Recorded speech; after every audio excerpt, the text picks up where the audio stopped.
दोस्तों, जब रात गहरी होने लगती है और सूरज ढलने को तैयार होता है, कुछ दोस्त जंगल से गुजरते हुए एक अबंडंट हाउस के सामने आकर खड़े हो जाते हैं। वो इधर उधर देखते हैं मगर उन्हें वहाँ कोई नज़र नहीं आता। वो इस बात से अनजान है कि इस घर में रहने वाला एक भयानक क्लाउन भी है, जिसको खबर हो गई है कि उसके घर के आसपास कोई मौजूद है।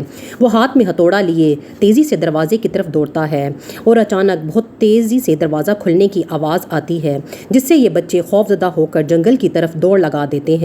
मगर ये भयानक क्लाउन तेज़ी से हथौड़ा लिए इनके पीछे आता है और इन्हें मारने की कोशिश करता है, मगर ये बच्चे भागने में कामयाब हो जाते हैं। अब ये क्लाउन बहुत गुस्से में है।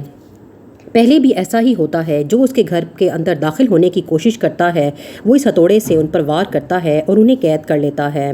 क्लाउन गुस्से में आकर गाड़ी पर इसी हथौड़े से बार बार वार करता है, मगर उसका गुस्सा ठंडा नहीं होता। बहुत देर बाद जाकर वो ये सोचता है कि उसको कोई नई चाल चलनी पड़ेगी, जिससे वो बच्चों को कैद कर सके और वो भागने में कामयाब ना हो।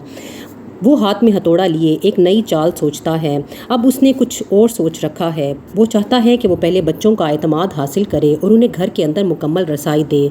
उसे पूरा यकीन है कि बच्चे फिर से घर में ज़रूर दाखिल होंगे, और ऐसा ही होता है। अगले दिन बच्चे फिर से घर की तरफ आते हैं, मगर उसने जो सोचा था उसने वैसा ही किया। वो हाथ में हथौड़ा लिए दरवाजे के पीछे छुप जाता है और खामोशी से इंतज़ार करता है। वो इन पर हमला करने की बजाय उनको घर के अंदर दाखिल होने देता है। जब बच्चे घर में आ जाते हैं तो वो इधर उधर देखते हैं। उन्हें घर में अजीब सी बदबू आती है, जैसे यहाँ बहुत अरसे से सफाई ना हुई हो। वो एक दूसरे से घर में मौजूद गंदगी और बू के बारे में बात कर रहे होते हैं कि क्लाउन उनके पीछे आ जाता है, मगर अब की बार उसने उन पर हमला नहीं किया। वो इनका एतमाद हासिल करना चाहता है। क्लाउन अब बहुत खुश है कि उसने उन बच्चों का एतमाद किसी हद तक हासिल कर लिया। वो रात के अंधेरे में बैलून लिए उनका इंतज़ार करने लगता है। उसे मालूम है कि बच्चे आस पास ही मौजूद हैं। रात की तारीकी में वो खिड़की के ज़रिए घर के अंदर झांकते हैं और उन्हें इस बात का पता चल जाता है कि घर में लाइट का कोई इंतज़ाम नहीं।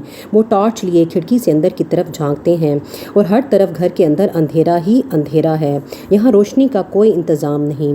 एक लम्हे के लिए बच्चों को तो लगता है कि उन्होंने घर में दाखिल होकर बहुत बड़ी गलती कर दी, मगर उनके पास वापसी का कोई रास्ता नहीं है।